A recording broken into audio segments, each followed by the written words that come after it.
Hello friends, ಎಲ್ಲರಿಗೂ ನಮಸ್ಕಾರ. Welcome back to Jnanabodhi YouTube channel. ಇವತ್ತಿನ ಈ ಒಂದು ಸೆಷನ್ನಿಂದ ಜನರಲ್ ನಾಲೆಜ್ ಈ ಒಂದು ಪತ್ರಿಕೆಯ ಎಲ್ಲ ಒಂದು ಯಾವ್ಯಾವ ಕ್ವೆಶನ್ ಬರ್ತಾವಲ್ಲ ಆ ಒಂದು ಕ್ವೆಶನ್ಗಳ ಒಂದು ಕ್ವಿಕ್ ರಿವಿಷನನ್ನು ಇಲ್ಲಿ ಮಾಡೋಣ. ಓಕೆ, ಸೊ ಇನ್ನೇನು ಎಕ್ಸಾಮ್ ತುಂಬ ಹತ್ತಿರವಿದ್ದು, ಸೊ ಈಗ ಟೈಮ್ ಇಲ್ಲ. ಸೊ ಮೇಯ್ನಾಗಿ ಯಾವ ರೀತಿ ಕ್ವೆಶನ್ಗಳು ಬರ್ತವೆ ಮತ್ತು ಯಾವ ರೀತಿ ಕ್ವೆಶನ್ಗಳನ್ನು ಕೇಳ್ತಾರೆ. ಓಕೆ, ಸೊ ಎಲ್ಲ ಒಂದು ಡಿಟೇಲ್ ಆಗಿ ಇಲ್ಲಿ ಅಧ್ಯಯನ ಮಾಡೋಣ. Okay, let's go. ಮೊದಲನೇದು ನೋಡಿ, ನೊಬೆಲ್ ಪುರಸ್ಕೃತ ಭಾರತೀಯರು. ಇಲ್ಲಿ ಭಾರತೀಯರಿಗೆ ಯಾವುದ್ಯಾವುದು ಒಂದು ನೊಬೆಲ್ ಪ್ರಶಸ್ತಿ ಸಿಕ್ಕಿದೆ ಮತ್ತು ಯಾವ ವಿಭಾಗದಲ್ಲಿ ಸಿಕ್ಕಿದೆ ಅಂತ ಇಲ್ಲಿ ನೋಡೋಣ. ಮೊಟ್ಟ ಮೊದಲು ರವೀಂದ್ರನಾಥ್ ಟಾಗೋರ್ ಇವರಿಗೆ ಸಿಗ್ತದೆ, ಅದು ಸಾಹಿತ್ಯದಲ್ಲೇ. ಓಕೆ, ಇದು ಸಿಕ್ಕಿದ್ದು 1913ರಲ್ಲಿ. Next sir C V Raman ಇವರಿಗೆ ಫಿಸಿಕ್ಸಲ್ಲಿ ಸಿಗುತ್ತೆ, ಭೌತ ವಿಜ್ಞಾನ, 1930ಯಲ್ಲಿ. ನೆಕ್ಸ್ಟ್ ಡಾಕ್ಟರ್ ಹರ್ಗೋವಿಂದ್ ಖುರಾನ ವೈದ್ಯ ವಿಜ್ಞಾನ. ಓಕೆ, ಇವರಿಗೆ 1968ರಲ್ಲಿ ಸಿಗ್ತದೆ. ನೆಕ್ಸ್ಟ್ ಮದರ್ ತೆರೇಸಾ ಶಾಂತಿ ಪೀಸ್. ಓಕೆ, ಸೊ ಇವರಿಗೆ 1939ರಲ್ಲಿ. ನೆಕ್ಸ್ಟ್ ಸುಬ್ರಹ್ಮಣ್ಯಂ ಚಂದ್ರಶೇಖರ್ ಇವರಿಗೆ ಕೂಡ ಭೌತ ವಿಜ್ಞಾನ, ಇವರಿಗೆ 1983ರಲ್ಲಿ. ನೆಕ್ಸ್ಟು ಪ್ರೊಫೆಸರ್ ಅಮರ್ತ್ಯ ಸೇನ್ ಅರ್ಥಶಾಸ್ತ್ರ ಎಕನಾಮಿಕ್ಸಲ್ಲೇ, 1998ರಲ್ಲಿ. ನೆಕ್ಸ್ಟ್ ವೆಂಕಟರಾಮನ್ ರಾಮಕೃಷ್ಣನ್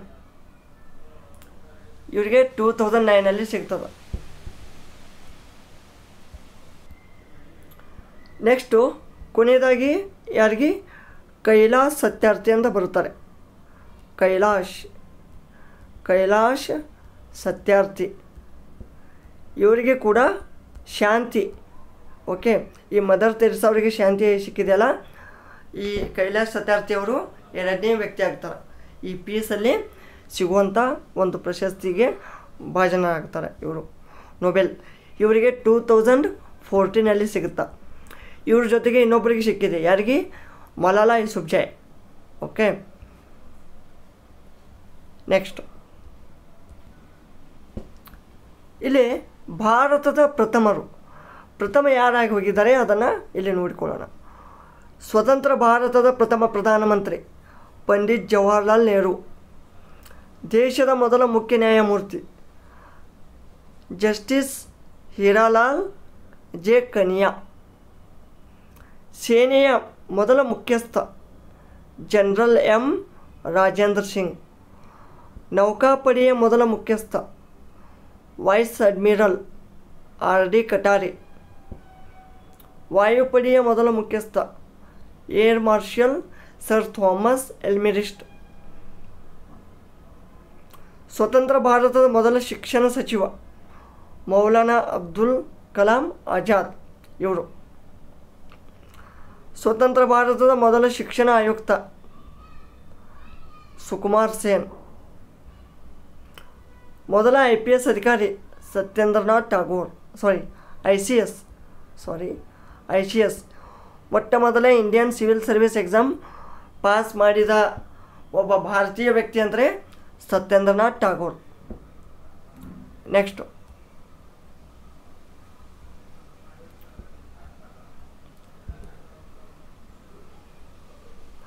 ಸ್ವತಂತ್ರ ಭಾರತದ ಮೊದಲ ಗೃಹ ಸಚಿವ ಸರ್ದಾರ್ ವಲ್ಲಭಾಯ್ ಪಟೇಲ್. ಭಾರತಕ್ಕೆ ಭೇಟಿ ನೀಡಿದ ಮೊದಲ ಚೀನಿ ಯಾತ್ರಿಕ ಫೈಯಾನ್. ಈ ಫೈಯಾನ್ ಯಾರ ಕಾಲಾವಧಿಯಲ್ಲಿ ಒಂದು ಭೇಟಿ ನೀಡಿದಂಥ ಒಂದು ನನಗೆ ಕಾಮೆಂಟ್ನಲ್ಲಿ ತಿಳಿಸಿ. ಫೈಯಾನ್ ಮತ್ತು ಇನ್ನೊಬ್ಬ ಬಂದಿದ್ದ. ಓಕೆ, ಅವನು ಯಾರಂತ ನನಗೆ ಕಾಮೆಂಟ್ ಸೆಕ್ಷನಲ್ಲಿ ತಿಳಿಸಿ. ಅವನು ವೈನ್ಸ್ತಾಂಗ್ ಅಂತ ಹೇಳ್ತೀನಿ, ಬಟ್ ಹುಯೆನ್ಸಾಂಗ್ ಮತ್ತು ಫೈಯಾನ್ ಇವರಿಬ್ಬರು ಯಾರ ಕಾಲಾವಧಿಯಲ್ಲಿ ಬಂದಿದ್ದರು. ಓಕೆ, ಅದನ್ನು ನನಗೆ ತಿಳಿಸಿ. ಭಾರತ ರತ್ನ ಪಡೆದ ಪ್ರಥಮ ಮಹಿಳೆ ಶ್ರೀಮತಿ ಇಂದಿರಾ ಗಾಂಧಿ. ಅಶೋಕ ಚಕ್ರ ಪಡೆದ ಪ್ರಥಮ ಮಹಿಳೆ ನೀರ್ಜಾ ಬಾನೋಟ್. ಮೌಂಟ್ ಎವರೆಸ್ಟ್ ಏರಿದ ಮೊದಲ ಮಹಿಳೆ ಬಚೇಂದ್ರಿ ಪಾಲ್. ಇವು ಗ್ಯಾರಂಟಿ ಕೇಳ್ತಾರೆ, ಅಟ್ಲೀಸ್ಟ್ ಒಂದು ಕ್ವಶನ್ ಆದರೂ ಇರುತ್ತೆ. ಆ್ಯಂಡರ್ಸನ್ ಪ್ರಶಸ್ತಿ ಪಡೆದ ಭಾರತದ ಪ್ರಥಮ ಬರಹಗಾರ ರಸ್ಕಿನ್ ಬಾಂಡ್. ಬಾಹ್ಯಾಕಾಶಕ್ಕೆ ಪ್ರಯಾಣ ಬೆಳೆಸಿದ ಮೊದಲ ಭಾರತೀಯ ರಾಕೇಶ್ ಶರ್ಮಾ. 5 ಬಾರಿ ದ್ವಿಶತಕ ಬಾರಿಸಿದ ಮೊದಲ ಕ್ರಿಕೆಟಿಗ ರಾಹುಲ್ ದ್ರಾವಿಡ್. ಪ್ರಪ್ರಥಮ ಬಾರಿಗೆ ವಿಂಬಲ್ಡನ್ ಟೂರ್ನಿ ಗೆದ್ದ ಮಹಿಳೆ ಸಾನಿಯಾ ಮಿರ್ಜಾ. ಅಂದ್ರೆ ಭಾರತದಾಯಿತು. ಓಕೆ, ಭಾರತೀಯ ಮೊಟ್ಟ ಮೊದಲು ವಿಂಬಲ್ಡನ್ ಟೂರ್ನಿ ಗೆದ್ದ ಮಹಿಳೆ ಅಂದರೆ ಸಾನಿಯಾ ಮಿರ್ಜಾ. ಭಾರತ ರತ್ನ ಪಡೆದ ಮೊದಲ ವ್ಯಕ್ತಿ ಡಾಕ್ಟರ್ ಎಸ್ ರಾಧಾಕೃಷ್ಣನ್. ಮೊದಲ ಜ್ಞಾನಪೀಠ ಪುರಸ್ಕೃತ ವ್ಯಕ್ತಿ G Shankar ಕುರುಪ್. Okay, next Paramvir Chakra ಪ್ರಶಸ್ತಿ ಪಡೆದ ಮೊದಲಿಗ ಮೇಜರ್ ಸೋಮನಾಥ್ ಶರ್ಮಾ. ಪ್ರಥಮ ಮ್ಯಾಗ್ಸೆಸೆ ಪ್ರಶಸ್ತಿ ವಿಜೇತ ಆಚಾರ್ಯ ವಿನೋಬಾ ಭಾವೆ. ಭಾರತದಲ್ಲಿ ಮೊದಲ ಅಂಚೆ ಕಚೇರಿ ಸ್ಥಾಪನೆಯಾದದ್ದು ಕೋಲ್ಕತ್ತಾದಲ್ಲಿ 1727ರಲ್ಲಿ. ಓಕೆ, ನೆಕ್ಸ್ಟ್ ಇಲ್ಲಿ ಸ್ವಲ್ಪ ನಮ್ಮ ಭಾರತೀಯ ರೈಲ್ವೆ ಬಗ್ಗೆ ಸ್ವಲ್ಪ ತಿಳಿದುಕೊಳ್ಳೋಣ. ಓಕೆ, ಈ ಒಂದು ವಿಷಯದ ಮೇಲೇನು ಕ್ವಶನ್ ಬರುವಂಥ ಸಾಧ್ಯತೆ ಇರ್ತದೆ. ಭಾರತೀಯ ರೈಲ್ವೆಯು ಜಗತ್ತಿನಲ್ಲಿಯೇ ಅಮೇರಿಕಾ, ಕೆನಡಾ, ರಷ್ಯಾ ದೇಶಗಳ ನಂತರ 4ನೇ ಸ್ಥಾನವನ್ನು ಹೊಂದಿದೆ. ನೋಡಿ, ಅಂದರೆ ಇಡೀ ಒಂದು ವಿಸ್ತೀರ್ಣದಲ್ಲಿ, ಅಂದರೆ ಈ ಒಂದು ರೈಲ್ವೆ ಲೈನ್ ಎಷ್ಟಿದೆಯಲ್ಲ ಆ ಒಂದು ಲೈನಲ್ಲಿ ಅತಿ ಹೆಚ್ಚು ಅಮೇರಿಕಾ ಇದೆ, ಆಮೇಲೆ ಕೆನಡಾ ಇದೆ, ಆಮೇಲೆ ರಷ್ಯಾ, ಆಮೇಲೆ ಭಾರತ. ಏಷ್ಯಾದಲ್ಲಿ ಅತಿ ದೊಡ್ಡ ರೈಲ್ವೆ ಜಾಲವಾಗಿ ಭಾರತದ ಅತಿ ದೊಡ್ಡ ಸಾರ್ವಜನಿಕ ಉದ್ಯಮ ಎಂಬ ಒಂದು ಹೆಗ್ಗಳಿಕೆಯನ್ನು ಪಡೆದಿದೆ. ನೋಡಿ, ಏಷ್ಯಾದಲ್ಲಿ ಅತಿ ಹೆಚ್ಚು ಒಂದು ಸ್ಪ್ರೆಡ್ ಆಗಿದೆ ಈ ರೈಲ್ವೆ. ನಮ್ಮ ಭಾರತದಲ್ಲಿ ಮೊಟ್ಟ ಮೊದಲು 1853ರಲ್ಲಿ ಮುಂಬೈಯಿಂದ ಠಾಣೆವರೆಗೆ 34 ಕಿಲೋಮೀಟರ್ ಈ ಒಂದು ಡಿಸ್ಟೆನ್ಸ್ ನಡುವೆ ಈ ರೈಲು ಸಂಚಾರ ತನ್ನ ಒಂದು ಮೊದಲ ಒಂದು ಆರಂಭವನ್ನು ಸ್ಟಾರ್ಟ್ ಮಾಡ್ತು. ಓಕೆ, ಆರಂಭವಾಯಿತು. ಸೊ ಇಲ್ಲಿ ಕೇಳ್ತಾರೆ, ಭಾರತದಲ್ಲಿ ಮೊಟ್ಟ ಮೊದಲ ರೈಲ್ವೆ ಮಾರ್ಗವು ಯಾವ 2 ಸ್ಥಳಗಳ ನಡುವೆ ಆರಂಭಗೊಂಡಿತ್ತು, ಎಷ್ಟು ಕಿಲೋಮೀಟ್ರ್ ಇತ್ತು, ಯಾವ ಒಂದು ಇಸ್ವಿಯಲ್ಲಿ ಅದು ಆರಂಭಗೊಂಡಿತ್ತು ಅಂತ ಕೇಳ್ತಾರೆ. ಇಲ್ಲಿ ಹಳಿಗಳು ನೋಡಿರ್ತೀರಿ ನೀವು. ಈ ಹಳಿಗಳಲ್ಲಿ ವಿಧಗಳಿದ್ದಾವೆ. ಹಳಿ ಮಾರ್ಗದ ಗಾತ್ರಕ್ಕೆ ಅನುಗುಣವಾಗಿ 3 ವಿಧಗಳನ್ನು ಮಾಡಲಾಗಿದೆ. ಒಂದನೇದು ಬ್ರಾಡ್ ಗೇಜ್.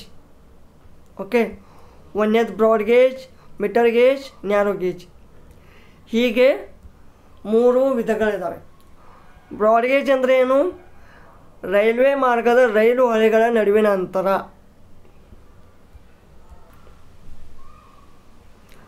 (1.676 ಮೀಟರ್). ಇದು ನೆನಪಬೇಕು. ಬ್ರಾಡ್ ಗೇಜ್ ರೈಲ್ವೆ ಹಳಿಗಳ ನಂತರ ನಡುವಿನ ಅಂತರ ಎಷ್ಟಿರ್ತದೆ? 1.676. ಈ ಮಾರ್ಗದಲ್ಲಿ ಚಲಿಸುವ ಬೋಗಿಗಳ ಗಾತ್ರ, ಚಲಿಸುವ ವೇಗ ಅಧಿಕವಾಗಿರ್ತದೆ. Okay, metre gauge. ಮೀಟರ್ ಅಂತ ಹೇಳಿದ್ದಾನೆ. ಮೀಟರ್ ಅಂದರೆ 1 ಮೀಟರ್. ಎಷ್ಟಿರತ್ತಪ್ಪ ಅಂತ ಸ್ಪೇಸು? 1 ಮೀಟರ್. ಈ ಮಾರ್ಗದಲ್ಲಿ ಚಲಿಸುವ ರೈಲು ಬೋಗಿಗಳ ಗಾತ್ರ, ಒಂದು ಚಲಿಸುವ ವೇಗ ಈ ಬ್ರಾಡ್ ಗೇಜ್ಗಿಂತ ಸ್ವಲ್ಪ ಕಡಿಮೆ ಇರ್ತದೆ. ಎಲ್ಲಕ್ಕಿಂತ ದೊಡ್ಡದು ಇದು ಬ್ರಾಡ್ ಗೇಜ್.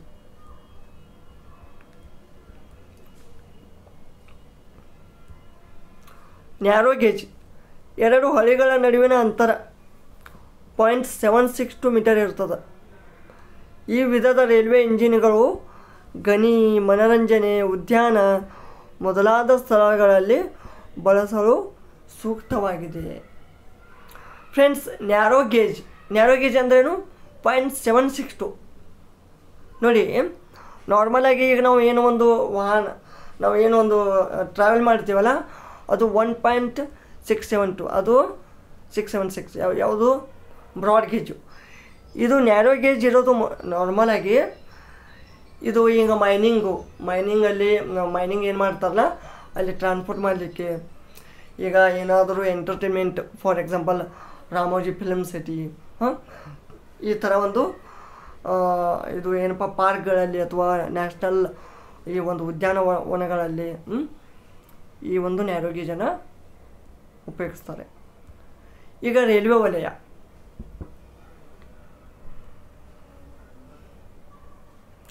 ಉತ್ತರ ರೈಲ್ವೆ ದೆಹಲಿ ಅಂದರೆ ಅದರ ಕೇಂದ್ರ ಕಚೇರಿ. ಓಕೆ, ಉತ್ತರ ರೈಲ್ವೆದು ದೆಹಲಿ. ಈಶಾನ್ಯ ರೈಲ್ವೆ ಗೋರಖ್ಪುರ್. ಈಶಾನ್ಯ ಗಡಿ ರೈಲ್ವೆ ಗುವಾಹತಿ. ನೆನಪಿರಲಿ ಇದು ಈಶಾನ್ಯ ಗಡಿ ರೈಲ್ವೆ ಅಂದರೆ ಏನು ಅಂದರೆ ಈ ಒಂದು ಈ ಥರ ಬರುತ್ತಲ್ಲ,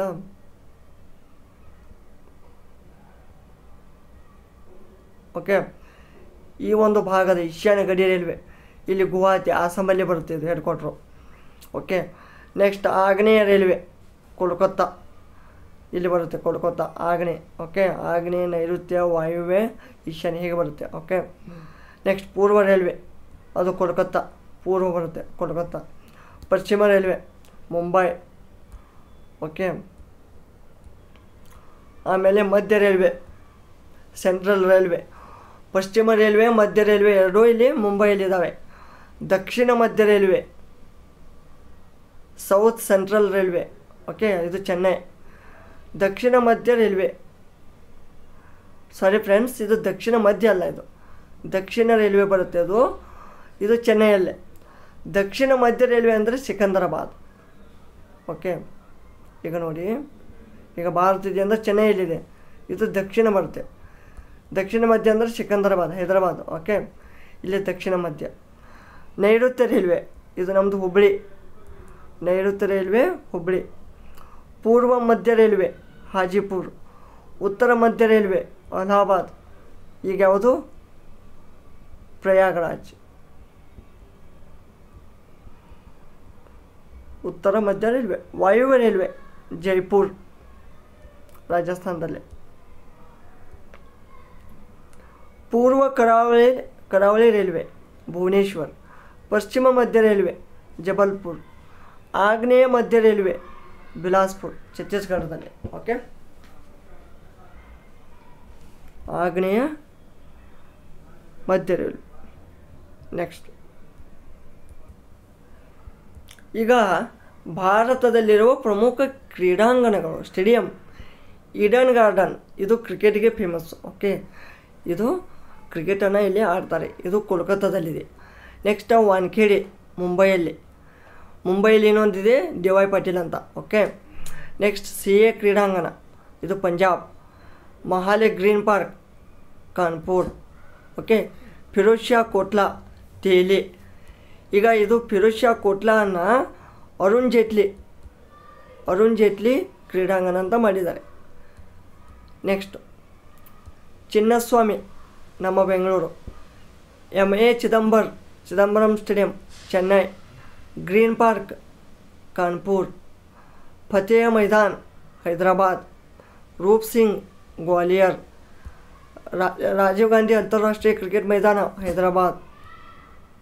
ಓಕೆ, ಮತ್ತು ಇತ್ತೀಚೆಗೆ ಓಪನ್ ಆದ ಜಗತ್ತಿನ ಅತಿ ದೊಡ್ಡ ಕ್ರಿಕೆಟ್ ಮೈದಾನ ಯಾವುದಪ್ಪ?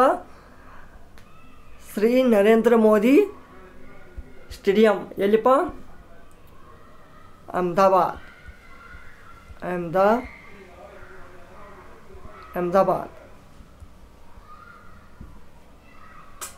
ಓಕೆ, ಇದಕ್ಕಿಂತ ಮುಂಚೆ ಮೆಲ್ಬೋರ್ನ್ ಇತ್ತು. ಈ ಮೆಲ್ಬೋರ್ನ್ ಕ್ರಾಸ್ ಮಾಡಿ ಇದು ಈಗ ಫಸ್ಟ್ ಇದೆ ಅಹಮದಾಬಾದಲ್ಲಿ. ಎಲ್ಲಿಪ್ಪ? ಈ ನರೇಂದ್ರ ಮೋದಿ ಸ್ಟೇಡಿಯಂಕ್ಕಿಂತ ಮುಂಚೆ ಅದಕ್ಕೆ ಇನ್ನೊಂದು ಹೆಸರು ಕರೀತಿರು. ಆ ಹೆಸರನ್ನು ನನಗೆ ಕಾಮೆಂಟ್ನಲ್ಲಿ ತಿಳಿಸಿ. ನದಿ ದಡದಲ್ಲಿರುವ ಭಾರತದ ಪ್ರಮುಖ ನಗರಗಳು. ಕೋಲ್ಕತ್ತಾ ಇದು ಹುಗ್ಲಿ ನದಿಯ ದಂಡೆಯಲ್ಲಿದೆ. ಕಟಕ್ ಇದು ಭುವನೇಶ್ವರದಲ್ಲಿ ಬರುತ್ತೆ. ಓಕೆ, ಸೊ ಇದು ಕಟಕ್ ಅನ್ನೋದು ಇದು ಏನಪ್ಪ ಯಮುನಾ, ಇದು wrong. Okay, Yamuna wrong.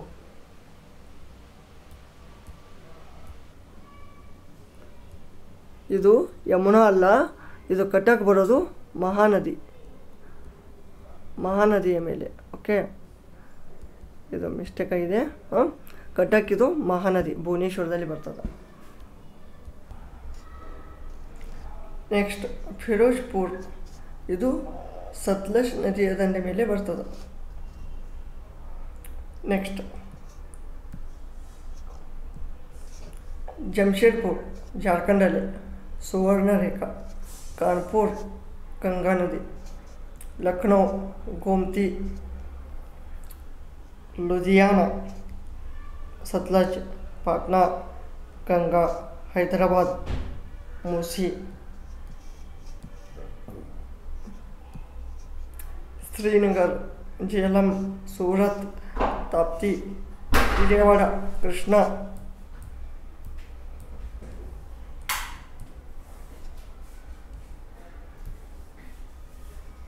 Next Varanasi, ಗಂಗೆ.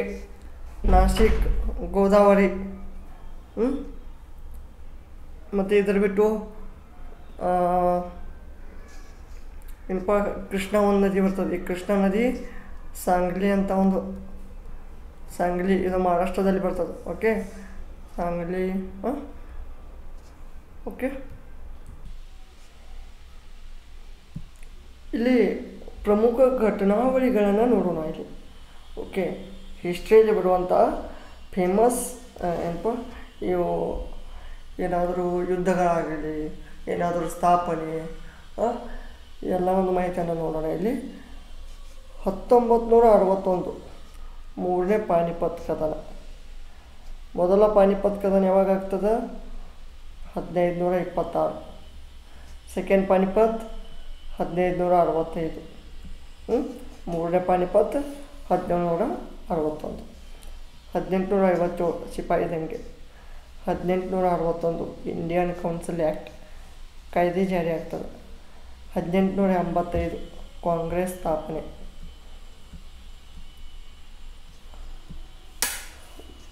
1906 ಮುಸ್ಲಿಂ ಲೀಗ್ ಸ್ಥಾಪನೆ. 1915 ಭಾರತ ಸರ್ಕಾರ ಕಾಯ್ದೆ ಜಾರಿ. 1930 ಸೈಮನ್ ಆಯೋಗ ಭಾರತಕ್ಕೆ. ಆ್ಯಕ್ಚುಲಿ ಇದು 1930 ಕೊಟ್ಟಿದ್ದಾರೆ ಇದು, ಬಟ್ 1930 ಬರಲ್ಲ ಇದು. 1927 ಸೈಮನ್ ಕಮಿಷನ್ ಕ್ರಿಯೇಟ್ ಆಗುತ್ತೆ. 1928 ಭಾರತಕ್ಕೆ ಸೈಮನ್ ಆಯೋಗ ಬರುತ್ತೆ. ಇದು 1915 ಅಲ್ಲದು. 1900 ಮಿಂಟೋ ಮಾರ್ಲೆ ಕಾಯ್ದೆ ಅನುಗುಣವಾಗಿ ಇನ್ನೊಂದು 1919 ಬರ್ತದೆ. ಓಕೆ, ನೆಕ್ಸ್ಟ್ 1942 ಕ್ರಿಪ್ಸ್ ಆಯೋಗ ಭಾರತಕ್ಕೆ. 1946 ಕ್ಯಾಬಿನೆಟ್ ಮಿಷನ್ ಭಾರತಕ್ಕೆ. 1924 ಬೆಳಗಾವಿಯಲ್ಲಿ ಅಖಿಲ ಭಾರತ ಕಾಂಗ್ರೆಸ್ ಅಧಿವೇಶನ. ಇದು ಮಹಾತ್ಮ ಗಾಂಧೀಜಿಯವರ ಅಧ್ಯಕ್ಷತೆಯಲ್ಲಿ.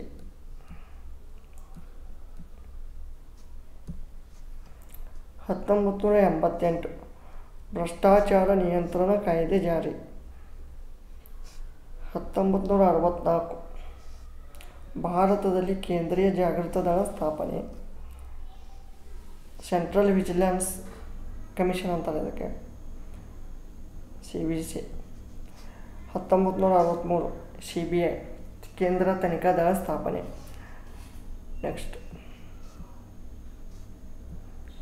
1968 ರಾ ಸ್ಥಾಪನೆ. 1972 ಭಾರತದಲ್ಲಿ ಪಿನ್ ಕೋಡ್ ಜಾರಿ. ಈಗ ಪಿನ್ ಕೋಡ್ ಏನು ಬರ್ತದಲ್ಲ ನಿಮಗೆ, ಈಗ 560512 6 ಡಿಜಿಟ್ ಇರುತ್ತೆ ಯಾವತ್ತೂ. ಓಕೆ, ಇದು ಫಸ್ಟ್ ಡಿಜಿಟ್ ಏನು ಸ್ಟೇಟನ್ನು ಒಂದು ಇಂಡಿಕೇಟ್ ಮಾಡ್ತದೆ. ಕರ್ನಾಟಕದಲ್ಲಿ ಎಲ್ಲ ಒಂದು ಏನಪ್ಪ, ಈಗ ಇವೇನು ಕೋಡ್ ಇದ್ರೂ ಇದು 5ದಿಂದ ಸ್ಟಾರ್ಟ್ ಆಗುತ್ತೆ. ಈಗ ಫಾರ್ ಎಕ್ಸಾಂಪಲ್ ಮಹಾರಾಷ್ಟ್ರದಲ್ಲಿ ಹೀಗೆ ಬರುತ್ತೆ 404444 4ರಿಂದ ಸ್ಟಾರ್ಟ್ ಆಗುತ್ತೆ. ನೆಕ್ಸ್ಟ್ 1986 ರಾಷ್ಟ್ರೀಯ ಶಿಕ್ಷಣ ನೀತಿ ಜಾರಿ. 1988 ರಾಷ್ಟ್ರೀಯ ಸಾಕ್ಷರತಾ ಮಿಷನ್ ಜಾರಿ 1986. ಗ್ರಾಹಕ ರಕ್ಷಣಾ ಕಾನೂನು ಜಾರಿ 1905. ಬಂಗಾಳ ವಿಭಜನೆ 1906. ಮುಸ್ಲಿಂ ಲೀಗ್ ಸ್ಥಾಪನೆ 1907. ಸೂರತ್ ಅಧಿವೇಶನ. ಇದಕ್ಕೆ ಸೂರತ್ ಸ್ಪ್ಲಿಟ್ ಅಂತಾರೆ. ಇಲ್ಲಿ ಏನು ಮಂದಗಾಮಿಗಳು ಮತ್ತು ಏನು ಈ ಎಕ್ಸ್ಟ್ರೀಮಿಸ್ಟ್ಸ್ ಆ್ಯಂಡ್ ಮಾಡ್ರೇಟ್ಸ್ ಅಂತ ಅಂತಾರೆ. ಮಂದಗಾಮಿಗಳು ಮತ್ತು ತೀವ್ರಗಾಮಿಗಳು. ಈ ಮಂದಗಾಮಿ ಮತ್ತು ತೀವ್ರಗಾಮಿ ಏನಾಗ್ತದೆ, ಈ ಒಂದು ಇಂಡಿಯನ್ ನ್ಯಾಷನಲ್ ಕಾಂಗ್ರೆಸ್ಸಲ್ಲೇ ಡಿವೈಡ್ ಆಗುತ್ತೆ. ಓಕೆ. ನೆಕ್ಸ್ಟ್ 1909 ಮಿಂಟೋ ಮಾರ್ಲೆ ಸುಧಾರಣೆ. 1911 ಕೋಲ್ಕತ್ತಾ ಅಧಿವೇಶನ. 1916 ಲಕ್ನೋ ಅಧಿವೇಶನ. ಇಲ್ಲಿ ಸ್ಪ್ಲಿಟ್ ಆಗುತ್ತೆ. ಇಲ್ಲಿ ಸ್ಪ್ಲಿಟ್ ಆಗಿ ಇಲ್ಲಿ ಬಂದು ಕುಡ್ಕೋತಾರೆ. ಸೂರತ್ತಲ್ಲಿ ಸ್ಪ್ಲಿಟ್ ಆಗುತ್ತೆ.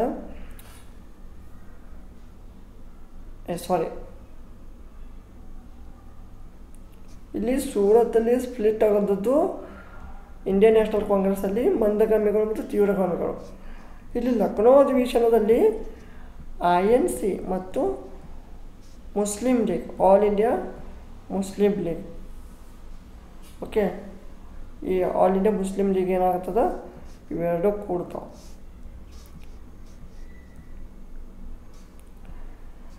1917 ಚಂಪಾರಣ್ಯ ಸತ್ಯಾಗ್ರಹ. 1918 ಹತ್ತಿಗಿರಣಿ ಸತ್ಯಾಗ್ರಹ.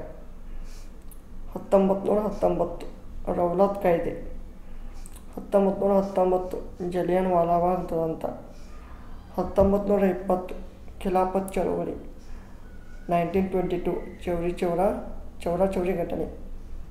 ಇದರಿಂದ ಏನಾಗ್ತದೆ, ಅಸಹಕಾರ ಚಳವಳಿ ಅದೇನೋ ಒಂದು 1922 ತನಕ ಇದೇನು ನಡೆದಿತ್ತಲ್ಲ, ಸೊ ಅದನ್ನು ಈ ಮಹಾತ್ಮ ಗಾಂಧೀಜಿಯವರು ಅದನ್ನು ಹಿಂತೆಗೆದುಕೊಂಡ್ರ. ಓಕೆ. ಯಾಕೆಂದರೆ ಇದು ಅಹಿಂಸಾ ಓಕೆ, ಈ ಒಂದು ಅಹಿಂಸೆ ಈ ಒಂದು ರೂಪಕ್ಕೆ ಇದು ಹೋಗ್ತಾ ಇದೆ ಅಂತ ಅದನ್ನು ಆದ ಕಾರಣ ಅದನ್ನು ಯಾಕೆಂದರೆ ಈ ಚೌರಿ ಘಟನೆಯಲ್ಲಿ ತುಂಬ ಒಂದು ಸಾವುಗಳಾಗ್ತವೆ. ಓಕೆ. ಸೊ ಅದಕ್ಕೆ ಅದನ್ನು ಹಿಂತೆಗೆದುಕೊಳ್ತಾರೆ. 1923 ಸ್ವರಾಜ್ ಪಕ್ಷ ಸ್ಥಾಪನೆ. ಓಕೆ. ನೆಕ್ಸ್ಟ್ ಇಲ್ಲಿ ಭಾರತದಲ್ಲಿ ಮೊದಲಿಗರು ಆದರೆ. ಓಕೆ.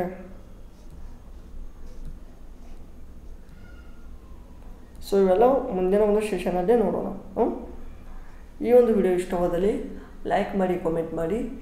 ಇನ್ನೂ ನಮ್ಮ ಚಾನಲ್ಗೆ ಯಾರು ಸಬ್ಸ್ಕ್ರೈಬ್ ಆಗಿಲ್ಲ ಅವರು ತಪ್ಪದೆ ಸಬ್ಸ್ಕ್ರೈಬ್ ಮಾಡಿ. ಧನ್ಯವಾದಗಳು.